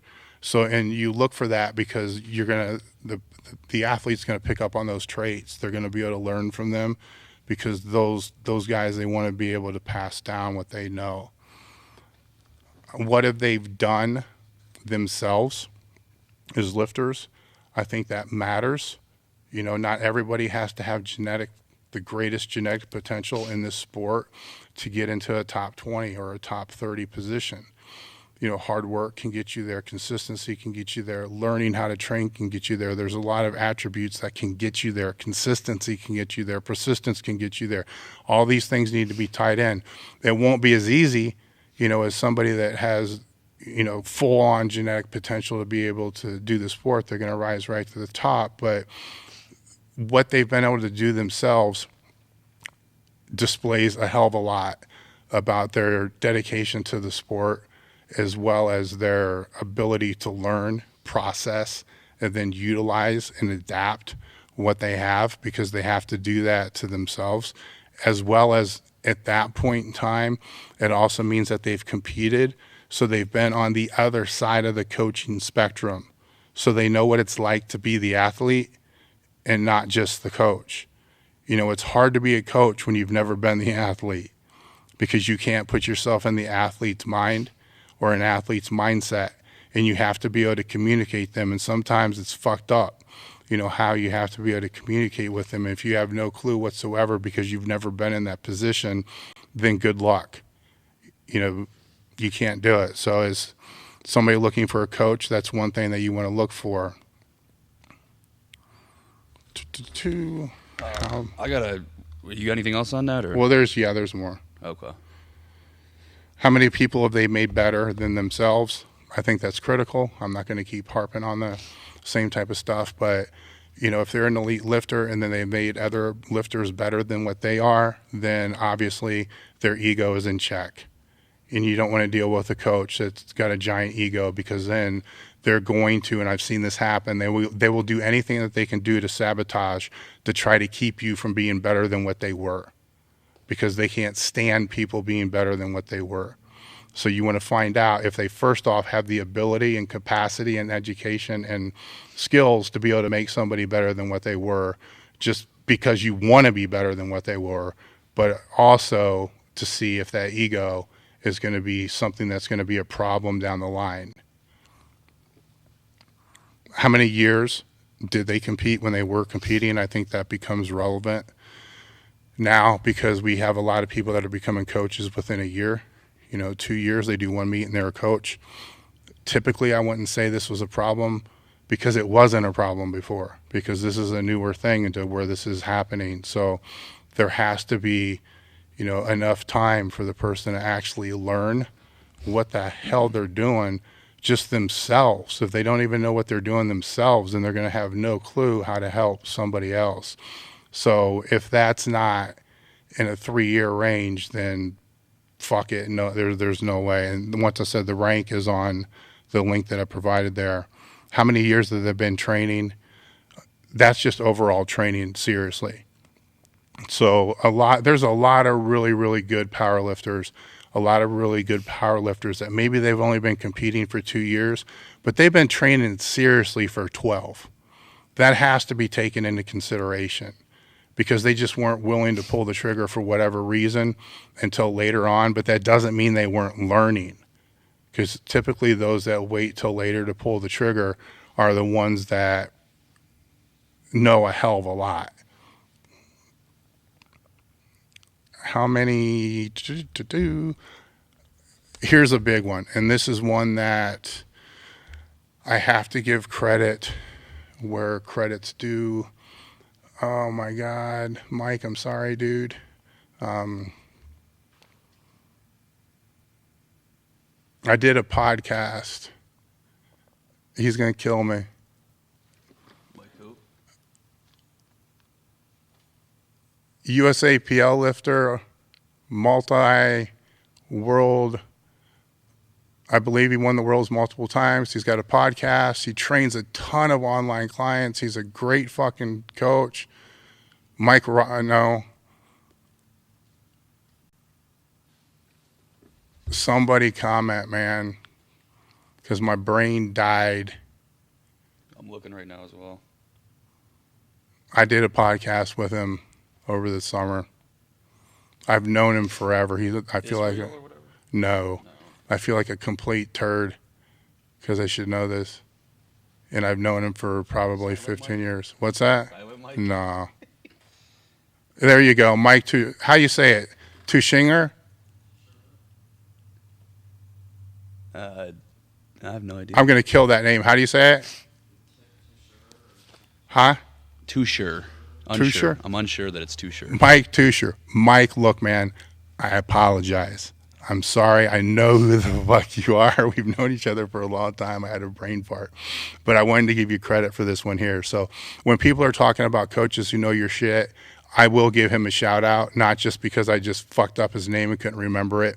He's been doing this forever, and a lot of the things that are on here, he actually went and hit high on the scale because he's trained by himself pretty much his whole entire career and fucking did it. One of the few people that I know that trained by themselves and fucking did it. And when it comes to RPE and stuff like that, this guy is the man. So he's the go-to when it comes to that. There's nobody better, and that's not me just blowing smoke up his ass. I've known him for a long time. I saw what he did competing.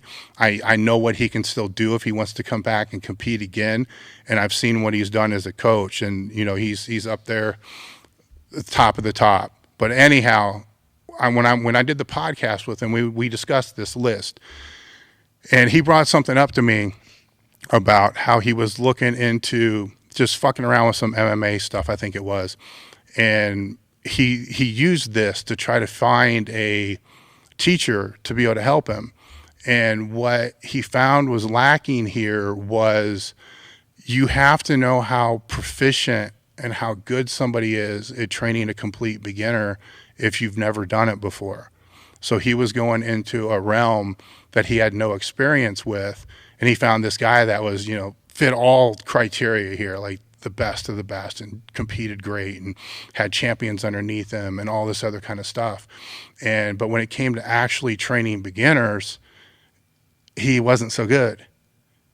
So if you're a beginner, you want to look for people who have these same qualities, but really, really vet with the mindset of what level that you're at, that you're a beginner. Because with any of this stuff, when it comes to training, and this was part of that paper that I read earlier today as well, you want to get to a process of being, there's the whole 10,000 hour rule or the 10-year rule or whatever you want to call it. The overreaching impact of that is you want to get to a point of being basically over qualified or over taught, or your skill set being over and above what the normal needs to be. So an example would be With Michael Jordan, just the basics of basketball were just a no-brainer. He didn't even have to think about it. It was just natural. It just happened. There was no thought process at all. That allowed him to be able to do things at a higher level that other people couldn't do because he was over-skilled, I guess is what the word would be with that. So if you're looking for a coach and they're over-skilled, and then a lot of the natural stuff is going to kind of come very, very simple to them and very natural to them. But at the same time, what I would add in there based upon what I've seen in powerlifting is, and with Mike, is if they become overskilled, then all they work with are athletes who are overskilled. And then the first place they look is in the details, not in the basics. So that's where that basics would help. So if you're looking for an online coach, and I know this was long-winded, but I do think the biggest problem in the industry isn't the coaches. They're just the ones taking advantage of this. The biggest problem is the lack of education of the people on how to select the coach. Because the fact of the matter is if you're a beginner powerlifter and you've never really trained before, no matter who you hire, you're going to make progress with. But even if you didn't hire anybody, you still would have made the same progress or better. So it's an easy sell for them because they can throw it out there, basically snag your money knowing you're going to make progress. And then if you're not going to stay that long, they're not going to be long enough for you to actually run into a sticking point that's going to require thought and a skill set that they probably don't have to help overcome that. So that's the thing to keep in mind. The second thing to keep in mind is what is their intent? Why are they coaching? Are they coaching because this is their job? This is how they pay the bills. This is what they do. This is how they make a living. That matters because if it is their job and it's how they make a living and they're close to or damn close to being able to do that or are being able to do that, then they probably know what they're doing. If all this is extra money for them to be able to buy fucking tests and pay for entry fees and, just spending money on the side, then basically all they're doing is ripping you off to make extra money to pay for their own competitive bills, which unfortunately when it comes to bodybuilding and powerlifting is probably the majority of the people. All right. You want to end it with a little rapid fire of the live questions, just a sentence or two? Yeah. All right, let's start with are dumbbell flies a good accessory for the bench, or is the pec deck superior because of the strength curve? They both suck if you're talking about for the bench. I don't like either one.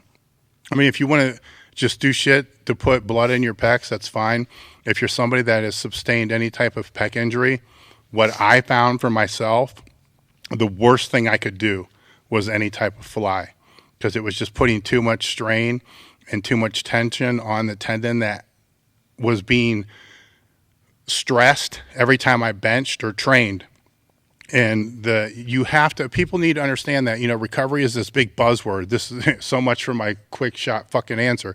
But recovery is just a buzzword, but there also has to be super compensation after the recovery.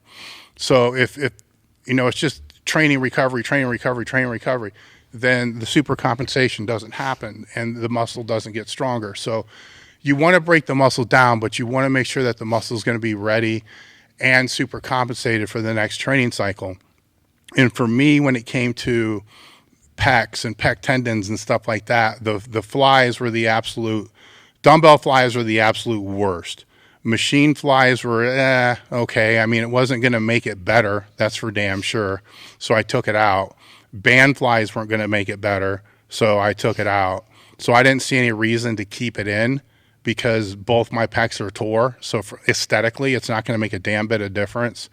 So for powerlifting, I don't see any reason to even have them in there at all. Now, if you want to flip over the other way and do the pec deck as a rear delt raise, where you're working your rear delts, do that instead. So anytime you even think about fucking doing a fly, lay prone and do your fucking rear delts. That's the best advice I have for that. Okay. Thoughts on differences between cambered bars, the SS yoke, and the spider bar, usefulness and functionability? Try to make it quick if you can. Basically, it's going to be they're all going to put the center of gravity, the center of mass is going to be different with each bar.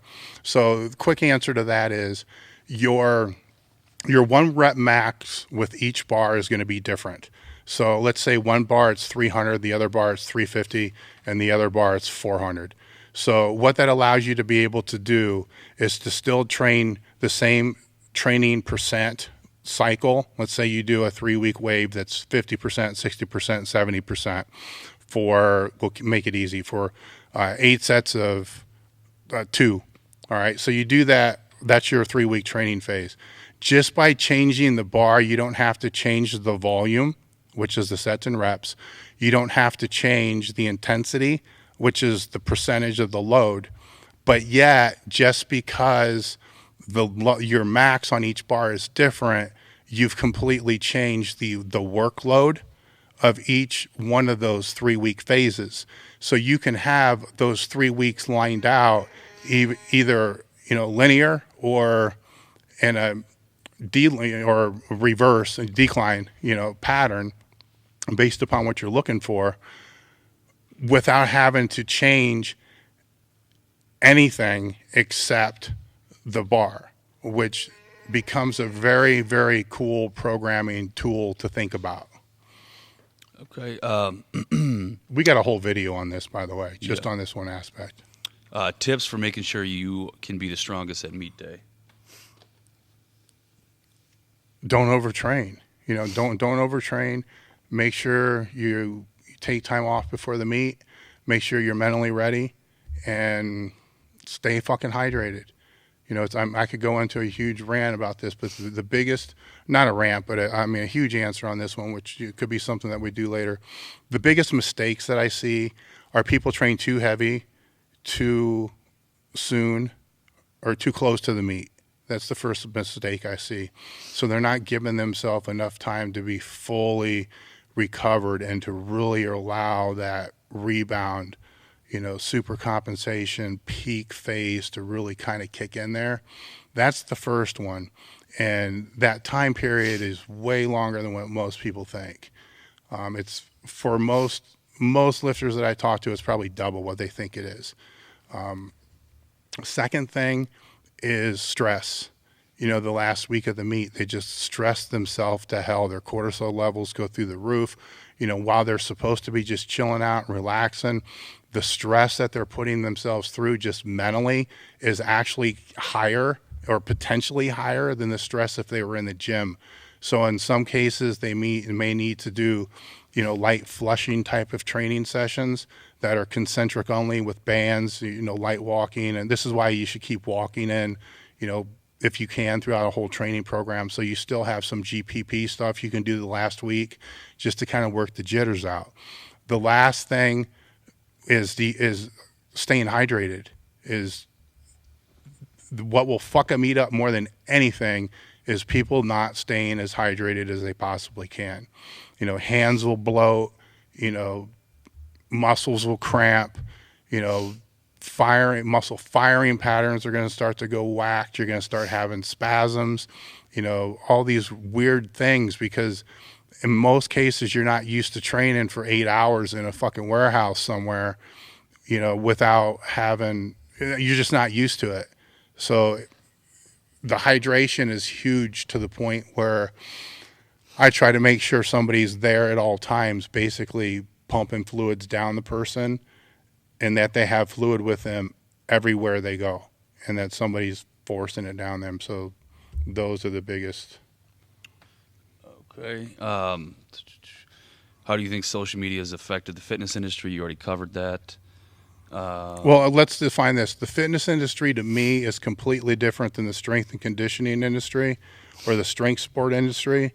Strength sport and strength and conditioning kind of overlap. I think they're similar. So that's strongman, bodybuilding, CrossFit, strength and conditioning, that type. They all kind of fall, to me, as one industry. Then you got the fitness industry, right? Where the fitness industry, I don't even fuck with that. I don't even care about. I gave up on that. Fucking 15 years ago, I gave up on that. I hate that shit. I don't like anything to do with it. It's just fucking people ripping people off for money. I can't stand it. It's the way I've defined it before is the fitness industry is, the best way to define on Wall Street, right? You're going to get fucked. And I think you're thinking of Vegas. No, well, Vegas too. I mean, Vegas, Wall Street, for a fact, you're going to get fucked. In porn, you see people getting fucked. In the fitness industry, you don't know you're getting fucked till after you've been fucked. And that's it. So that's my rant on the fitness industry. They can go fuck themselves. Everybody that works there. I feel sorry for the clients and the people that need help, because they do. I mean, they have weight loss goals, and there's personal and this is, I don't want to lump personal trainers in there, even though they are. There's personal trainers in there that are in clubs all over the place that are doing phenomenal, great fucking things. And they're not the people that I'm lumping in here. The people I'm lumping in here are the stupid fucks that are charging money for Facebook groups that have, how do you charge money for a fucking Facebook? You don't even own the platform. How the fuck is that even possible that you can, $300 for my Facebook group? Like, I want to fucking pay money for your private Facebook group so I can ask you questions? You fucking serious? Fuck them. I'm done with this one. You got me on that one. There's your rant for the fucking fitness industry. Thumbless bench, the benefits of. I think that was Yoda that asked that. If you know how to do it right, it can shorten your bench stroke and it can take the stress off your triceps. Do a Google search for Elite FTS. Janice, is it semicolon? The 2 dots. When you search Google, the 2 dots? Or is it a colon? It's a colon, I believe. But don't quote me on that. Yeah. I fuck this up all the time. I should really know this because I screw it up so much. But if you search Google and you just type in Elite FTS, then you put the 2 dot thing, which I think is a semicolon. I think the semicolon has the comma. All right, you don't want the comma. You want the 2 dots. So search Elite FTS with the 2 dots and then type in Dave Tate false grip bench press or Dave Tate suicide grip bench press. Many years ago, there was an incident, I believe, that happened at USC where somebody either died or was severely hurt because of using a false grip, which can happen. It can happen if they don't know how to use a false grip. So I made a video and really took the time to show how to actually grab the bar, how to do the false grip. And I believe we made an article out of that. So it should come up, through the Google search, it should come up easy. If you search our site for it, our site search for articles sucks. I'm not going to deny that. I'm not going to sit here and lie. That's why I need to learn the difference between a colon and a semicolon outside of the human body. Somebody also said thoughts on reverse grip bench for strength. But we did film a video that will be going up next week, if not tomorrow. Okay, well then I'll validate. But what are your thoughts on that? I used to use it all the time. I mean, it's until I lost it's probably a better exercise than what people are. It probably should be utilized more than people are using it now for reasons outside of what were probably discussed in the video. But it used to be, before I came to Westside, my go-to, my bench was my best lift before coming to Westside. So I had a 500 raw before coming to Westside at 242, and then started getting into the shirts and, bouncing around with all that kind of stuff. But I believe around 540, 550-ish before coming to Westside. And pretty much all those were done with close grip, so my pinky on the rings. I only say that because my pecs have been an issue pretty much since high school, just popping all the time and always being an issue. So I always stayed close grip. So my go-to builders, because my bench was always close grip, were close grip bench presses, obviously, and reverse grip bench press and reverse grip declines. the reverse grips built the shit out of my bench press, probably more so than the close grips did, because the close grips were actually too similar to my bench, and it just aggravated my bicep tendonitis. Yeah, guys, I had it too, just like all of you, until Louis told me to move my fucking arms out on the squat and wear elbow sleeves. Then miraculously it went away. But I dealt with it for 5 fucking years being an idiot, just trying to figure out how to ice it and all this other crap. But that was my reprieve. If I went, I could use the reverse grip to get away from the bicep tendonitis, because it was a wider grip, obviously. Now, what I've realized since then is powerlifters get older, and as they get bigger, they can't even grab a bar anymore with a curl grip. So say they wanted to do an under grip barbell row. They can't, because they can't grab the bar. Or if they just want to do a barbell curl, they can't, because they've lost that wrist mobility, flexibility, or whatever you want to call it. Doing reverse grips would help to keep that. So if that was one of their accessories, because we can all do curls, right? You can start with dumbbell curls, then work into doing barbell curls and get that mobility back. It's really easy to get back. But I know almost nobody that ever does it, because nobody wants to fucking do it, because what's the point? It's not going to help your lifts. But if they were to throw in, a reverse grip bench as an accessory, then they'll be able to regain that mobility and then keep it if they throw it back in as an accessory here and there.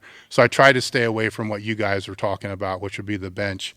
I'm sure the bench path and tricep work, but it's a good exercise, but you need to know what you're doing. So we got a demo video that's coming out with that to be able to show you guys. Yep.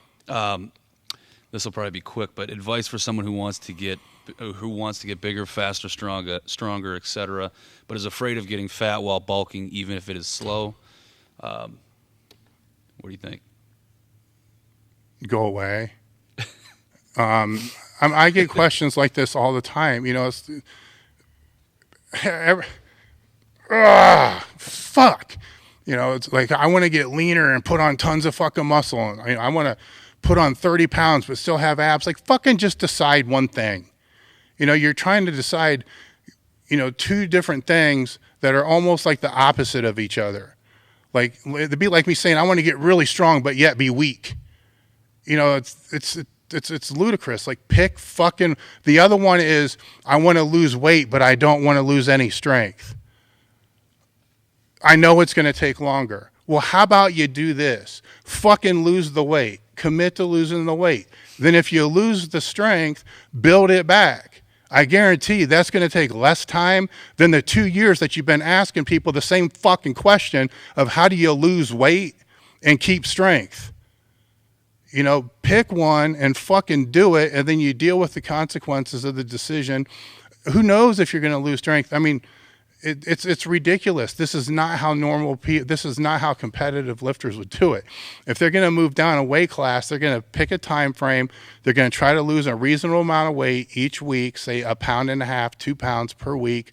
If it's a average sized guy, if it's, a smaller female, it's probably going to be lighter. It's going to be slow over a period of time. They're going to stick to the plan. They're going to stick to the diet. They're not going to worry too much about the strength. They're going to, every 4 weeks, they're going to be saying, fuck, this sucks. I shouldn't be doing this. My bench fucking sucks. But they still fucking stick to the diet, and they still keep doing it until they get down to the weight that they need to be at. Then they're like, cool, fuck, now I'm here. I got to let this settle in so it's a set point. Meanwhile, I'm going to start building on where my new weaknesses are. And then 6 months later, they're breaking PRs in the lower weight class. What they're not doing is running around the internet asking fucking 800,000 people, how do I lose weight and keep strength? And I'm going off on this one because I get asked it at least every day. I actually have an answer, is a notepad answer that I copy and paste, through the DMs. And I'm sure people don't like the answer, but it's the fucking truth.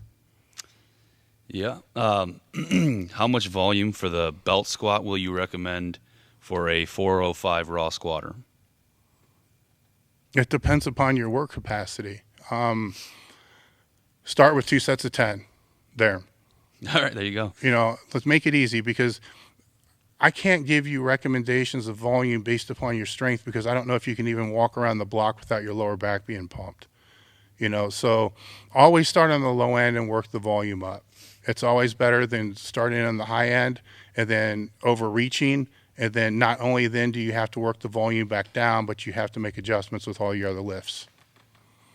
Okay.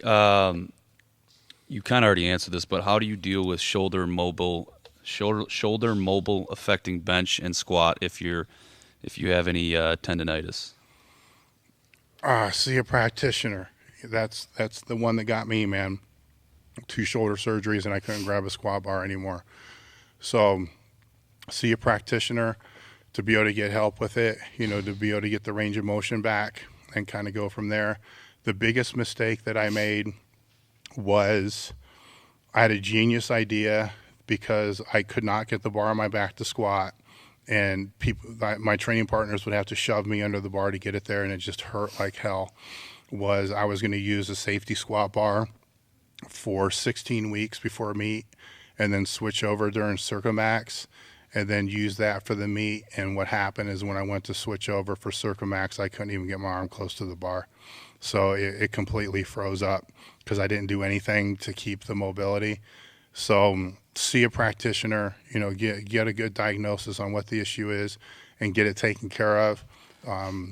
For me, my way of getting it taken care of was having surgery, coming back as fast as I could from the surgery, having another surgery, coming back as fast as I could from the surgery. And my mindset was, baseball pitchers do it every year, so what's the difference? They also are not squatting hundreds of pounds on their back and benching and all that other kind of shit. So that's my advice there. Great, we got a couple more here real quick. Do advanced lifters need to constantly PR in the gym to PR in competition? No. I mean, that's easy. If they're using a conjugate style program, yes, but oh man. Fuck, man, you're getting me on these short ones that are supposed to be short ones, and they're just pissing me the fuck off because first off, we got to define what a PR is. Like, a PR's got to really fucking matter, right? Like, I think I have like 5 PRs in my fucking life, like the squat, bench, deadlift, and then like twice a year I pick now because I'm old, fuck, decrepit, can't move.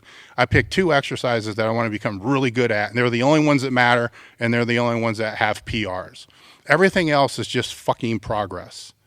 When I went to Westside for the very first time, I remember training out at Tim Van Hort's barn where you had to bench 500 just to be able to go out there to bench, which I'm going on a rant now because you couldn't bench if you couldn't bench 500, you had to train back in the gym with all the other slap dicks that couldn't bench 500. If you could bench 500, you were allowed to go train out in this stupid barn. But somebody out there said, they kept talking about PRs. I didn't even know what the fuck a PR was. And I've been training since I was 13 years old. And they said it's personal record. I'm like, what the hell does that mean?